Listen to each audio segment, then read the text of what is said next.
Secuenciar consiste en conocer la secuencia concreta de los nucleótidos que componen cualquier ácido nucleico, por lo que, con las técnicas disponibles de hoy en día, es posible saber la secuencia exacta de tanto ADN como ARN. Es cierto que existen muchas estrategias con diferentes características, precios y por supuesto tasas de error, pero nada de lo que conocemos actualmente hubiera sido posible sin el esfuerzo de los investigadores de finales del siglo pasado que idearon diversas formas para hacer la secuenciación del genoma una realidad palpable.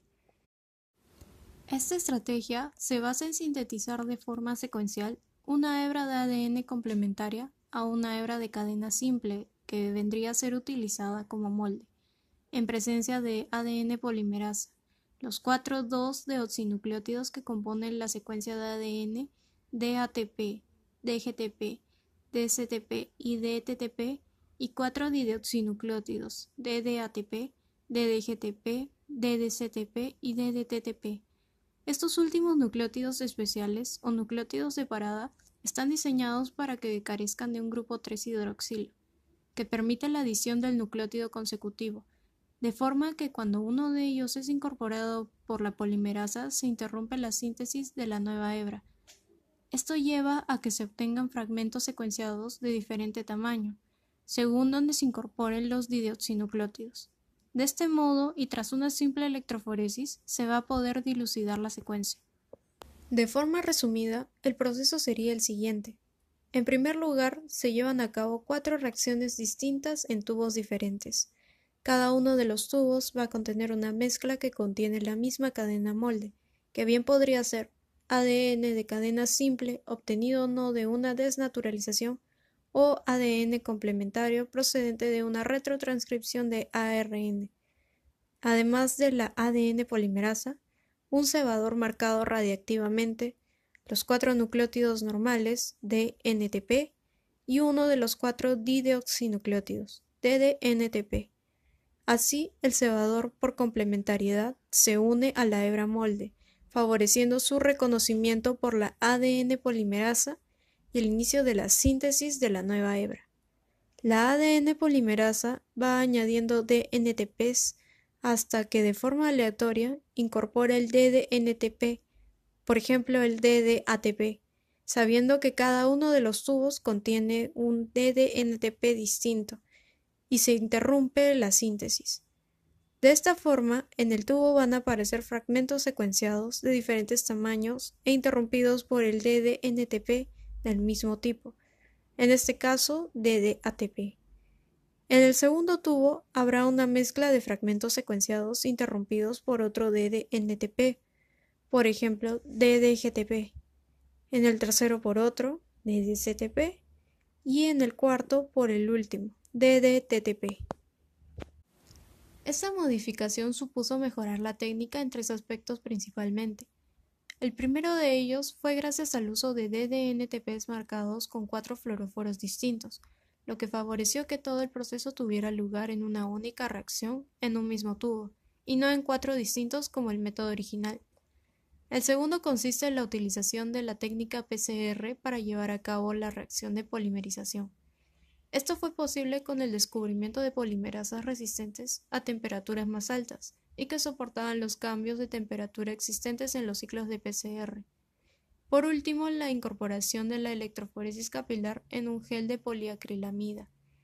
Esta nueva estrategia permitió que cada fragmento que acababa de ser secuenciado, tras ser interrumpido por un DDNTP marcado por el correspondiente fluoróforo, avanzara por el gel a través de un tubo capilar. Cuando dicho fragmento pasaba a través de la cámara detectora, el fluoróforo era excitado con un láser, emitiendo una fluorescencia de color determinado. Como cada DDNTP estaba marcado por un fluoróforo distinto, cada vez que pasaba un tipo de fragmento parado con un DDNTP distinto, emitía una fluorescencia diferente. Con ello, la determinación del color permitía asignar el nombre de la base correspondiente y el orden de las emisiones revelaba la secuencia del ADN. La cromatografía es un proceso que se puede utilizar para separar los diversos componentes de una mezcla. Hay diferentes tipos en uso, incluyendo gas, líquido, papel y la cromatografía de gel permeable.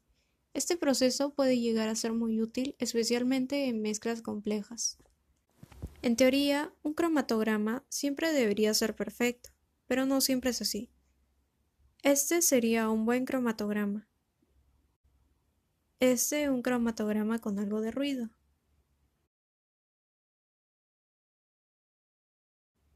Y un cromatograma con mucho ruido. Posibles causas del ruido de fondo son una contaminación de otro ADN o una contaminación con otro cebador, normalmente el cebador reverso utilizado en la PCR. Cuando hay señal pero la solución es mala desde el principio. La señal y la resolución son buenas, pero hay bandas en cada posición. Puede que haya un contaminante en la muestra que afecta la cromatografía.